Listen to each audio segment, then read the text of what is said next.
بسم اللہ الرحمن الرحیم۔ ہم آج کے اس وقت میں سجدہ سہو کے متعلق پڑھیں گے۔ ہم نے پچھلے اسباق میں نماز کے فرائض واجبات اور کل گزشتہ کے سبق میں ہم نے نماز وتر کے متعلق پڑھا ہے۔ آج کے اس وقت میں ہم سجدہ سہو کے متعلق پڑھیں گے، یعنی نماز کی سنتیں اور مستحبات کے چھوٹ جانے سے نماز میں کچھ خرابی نہیں آتی، یعنی نماز صحیح ہو جاتی ہے۔ ہاں، جن سنن کے چھوڑنے سے نماز میں کراہت آ جاتی ہے، ان کے چھوڑنے سے البتہ نماز کا لوٹا دینا چاہیے، اس لیے کہ جو نماز کراہت کے ساتھ ادا کی جائے، کراہت تحریمہ کے ساتھ ادا کی جائے، اس کا لوٹانا واجب ہے۔ نماز کے فرائض میں سے اگر کوئی چیز سہون یا عمدن چھوٹ جائے تو نماز فاسد ہو جائیں گی، اس کا تدارک نہیں ہو سکتا، اور نماز کے واجبات میں سے اگر کوئی چھوٹ جائے تو اس کا تدارک ہو سکتا ہے اور نماز فاسد نہیں ہوتی، بلکہ اگر تدارک سجدہ سہو کر لیا جائے تو پھر اس کا تدارک ہو جائے گا۔ تو نماز کے واجبات میں اگر کوئی چیز سہون چھٹ جائے تو اس کا تدارک یہ ہے کہ قاعدہ اخیرہ میں اتحیات پڑھنے کے بعد داہنی طرف ایک مرتبہ سلام پھیرو، 2 سجدے کیے جائے اور سجدوں کے بعد قاعدہ کرے اور اتحیات شریف اور دعائیں معصورہ معمول کے مطابق پڑھ کر سلام پھیرا جائے۔ ان 2 سجدوں کو سجدہ سہو کہتے ہیں۔ سجدہ سہو کر لینے سے وہ خرابی جو واجب کے چھٹ جانے کے سبب نماز میں آئی تھی وہ دور ہو جاتی ہے۔ جس قدر واجب چھٹ گئے ہو 2 ہی سجدے کافی ہے، یہاں تک کہ اگر کسی نماز کے سبب سب واجبات چھٹ گئے تو اس کو بھی 2 ہی سجدے کرنا چاہیے، 2 سے زیادہ سجدہ سہو مشروع نہیں ہے۔ سجدہ سہو اس شخص پر واجب ہے جس سے کوئی واجب نماز کا چھٹ گیا ہو اور سجدے کے بعد اتحیات پڑھنا بھی واجب ہے۔ افضل یہ ہے کہ دائنی طرف سلام پھیرنے کے بعد سجدے کیے جائے۔ اگر کسی نے بے سلام پھیرے یا سامنے ہی سلام کے کا سجدہ کر لیا تب بھی جائز ہے۔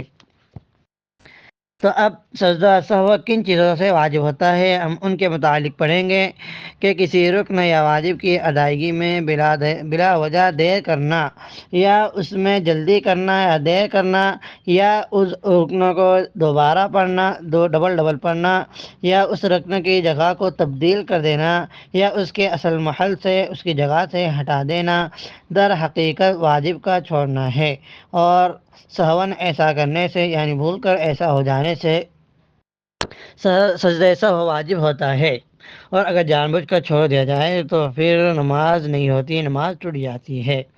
تو اب یہ شکلیں ایسی ہے: نمبر 1، اگر 3 سجدے کر لیے یا 2 رکوع کر لیے تو سجدہ سہو واجب ہوگا۔ اسی طرح سورہ فاتحہ کے بعد دیر تک یعنی 3 مرتبہ سبحان ربی الاعلیٰ کہنے کی مقدار کسی سوچ میں رہا، پھر صورت ملائی تو سجدہ سہو واجب ہوگا۔ قاعدہ اولیٰ میں تشہد کے بعد 3 مرتبہ سبحان ربی الاعلیٰ کے بقدر خاموش رہا تو سجدہ سہو واجب ہوگا۔ قاعدہ اولیٰ میں اتحیات کے اوپر اس نے دوشری پڑھنا شروع کر دیا اور اللہم صلی علی محمد تک پڑھ لیا تو سجدہ سہو واجب ہوگا۔ لیکن نفل یا سنت غیر مقتضیٰ کے قاعدہ اولیٰ میں اتحیات کے اوپر دوشری پڑھ لیا تو سجدہ سہو واجب نہ ہوگا، بلکہ یہاں دوشری پڑھنا مستحب ہے، کیونکہ نفل نماز کا ہر شفعہ یعنی ہر 2 رکعت مستقل نماز ہے۔ یاد رہے کہ یہاں درود پڑھنا سجدے کو واجب نہیں کرتا، بلکہ یہ ہے کہ اس نے درود شریف کی ترتیب کو بدل دیا ہے۔ تو درود شریف کو ترتیب کو بدل دینے کی وجہ سے اور درود شریف پڑھنے میں مشغول ہونے کی وجہ سے اس نے قیام کے لیے کھڑے ہونا فرض کے اندر تاخیر کر لی ہے، تو اس بنا پر سجدہ سہو واجب ہوتا ہے۔ پہلی اور تیسری رکعت میں تشہد کی مقدار یعنی اتحیات کی مقدار قاعدہ کر لیا تو سجدہ سہو واجب ہوگا، اور کیونکہ ان تمام صورتوں میں دوسرے رکن میں جانے کی بلا ضرورت دیر ہو گئی ہے۔ سجدے کی آیت تلاوت کی اور سجدہ کرنا بھول گیا، پھر یاد آیا تو وہ سجدہ ضروری ہے اور آخر میں سجدے سہو بھی لازم ہوگا۔ اسی طرح ایک سجدہ بھول گیا، پھر کسی رکعت میں اس کو ادا کیا تو نماز ہو گئی، مگر سجدے سہو واجب ہوگا۔ یعنی کسی شخص نے ایک پہلی رکعت میں ایک سجدے کو بھول گیا، پھر اس کو دوسری رکعت میں یاد آیا تو دوسری رکعت میں اس نے 2 سجدے کر لیے، تب اس کی نماز ہو جائیں گی۔ لیکن تقدیم اور تاخیر ہونے کی وجہ سے، یعنی پہلی رکعت کا سجدہ دوسری رکعت میں آ جانے کی وجہ سے سجدہ سہو واجب ہوگا۔ سورہ فاتحہ کو دوبارہ ڈبل پڑھنے سے سجدہ سہو واجب ہوتا ہے، اور اسی طرح اتحیات کو دوبارہ پڑھنے سے سجدہ سہو واجب ہوتا ہے۔ آہستہ قرات کی جگہ بلند آواز سے قرات کر لی یا اس کے برعکس کیا، یعنی بلند آواز کی جگہ آہستہ قرات کر لی تو سجدے سہو واجب ہوگا۔ یہ تغیر اور تبدل کی صورت ہے۔ اور رکوع، سجدے یا قومہ میں بقدر ایک آیت قرات کی تو سجدہ سہو واجب ہوگا۔ قیام یعنی قیام میں اتحیات پڑھ لی تو سجدہ سہو واجب ہوگا۔ البتہ فاتحہ سے پہلی رکعت میں سورہ فاتحہ سے پہلے پڑھا ہے تو سجدہ سہو واجب نہیں ہوگا۔ سورہ فاتحہ سے پہلے اتحیات پڑھی ہے تو سجدہ سہو واجب نہیں ہوگا، کیونکہ وہ محل ثنا ہے اور اتحیات خود ثنا ہے۔ اور قاعدے میں قرات کر لی تو سجدہ سہو واجب ہوگا، اور سورہ فاتحہ دوبارہ پڑھنے سے سجدہ سہو اس وقت واجب ہوتا ہے کہ جبکہ درمیان میں قرات نہ کی ہو، ورنہ واجب نہیں۔ یعنی سجدے تلاوت کے بعد سورہ فاتحہ کو مکرر پڑھ لیا، دوبارہ پڑھ لیا تو سجدہ سہو واجب نہیں، کیونکہ درمیان میں قرات ہے۔ سورت سے پہلے سورہ فاتحہ کو دوبارہ پڑھا ہے تو سجدہ سہو واجب ہوگا، کیونکہ درمیان میں قرات نہیں ہے۔ سورت کے بعد، یعنی کسی اور سورت کے بعد سورہ فاتحہ کو دوبل سے پڑھا ہے تو سجدہ سہو واجب نہیں، کیونکہ درمیان میں قرات ہے۔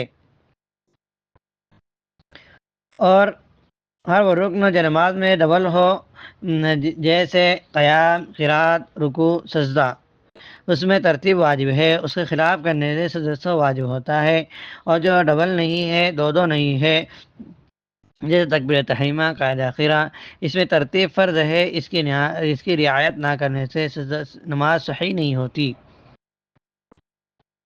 قاعدہ اولیٰ بھی مقرر نہیں، مگر اس کی ترتیب واجب کیوں ہے، فرض ہونی چاہیے؟ یہ ایک سوال ہوتا ہے، تو اس کا جواب یہ ہے کہ وہ رکن نہیں، واجب ہے، اور ہم بات کر رہے ہیں رکن کی۔ اور واجب الاعادہ یعنی دوبارہ نماز پڑھنا، نماز کو لوٹانا جو نماز واجب ہے تو وقت میں ادا کرنا واجب ہے، وقت کے بعد مستحب ہے۔ پر جب سجدہ سہو واجب ہوا اور ادا کرنا بھول جائے تو جب تک، یعنی کسی پر نماز میں سجدہ سہو واجب ہوا تھا لیکن اس نے سجدہ ادا نہیں کیا، وہ نماز میں بھول گیا، تو جب تک اس نماز کا وقت باقی ہو پھر سے وہ نماز دوبارہ پڑھے، ڈبل سے پوری نماز پڑھے، اور اگر وقت ختم ہو جائے تو پھر استغفار وغیرہ کرے، استغفار کے سوا کوئی چارہ نہیں۔ تاہم اب بھی پڑھ لے تو مستحب ہے۔ سجدہ سہو واجب ہوتا ہے، جس شخص پر سجدہ سہو واجب ہو جب تو وہ ادا نہ کرے، اس کا نماز سے نکلنے کا سلام نماز سے نہیں نکالتا، کیونککہ ایک امر مشروع کو بدلنے کی نیت ہے، پر اس کی نیت لغو ہوگی۔ یعنی کسی شخص کے پر سجدہ سہو واجب تھا اور اس نے سلام نہیں پھیرا، بس دل میں نیت کر لی کہ میں نماز ختم کر دیا ہو، تو نیت کرنے سے اس کی نماز ختم نہیں ہوتی۔ اور کسی کو نماز میں شک ہو تو شک کا اعتبار نماز کے بعد میں نہیں ہے۔ یعنی اگر نماز سے فراغت کے بعد شک ہوا کہ 3 رکعت پڑھی یا 4 رکعت پڑھی تو اس کا اعتبار نہیں ہے۔ ہاں، اگر نماز میں شک ہوا تو پھر وہ نماز کے اندر یہ ہے کہ 3 رکعت پڑھی ہے تو وہ اقل عدد کو لے، یعنی 3 یا 4 پڑھی ہے تو 3 کو واضح مانے۔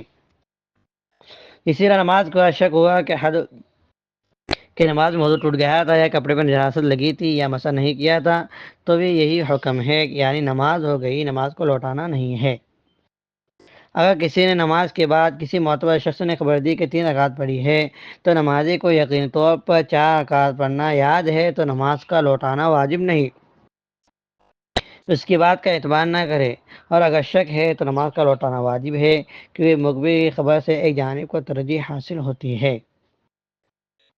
ہم نے آج کے سبق میں سجدہ سہو کے متعلق یعنی نماز میں اگر کوئی کوتاہی کمی ہو جائے تو اس کے پورا کرنے کا کیا طریقہ ہے اس کے متعلق پڑھا ہے۔ انشاءاللہ تعالی آئندہ کل کے سبق میں ہم سجدہ تلاوت یعنی نماز جو ہے قرآن کی کوئی آیت پڑھنے کی بنا پر سجدہ تلاوت واجب ہوتا ہے اس کے متعلق پڑھیں گے۔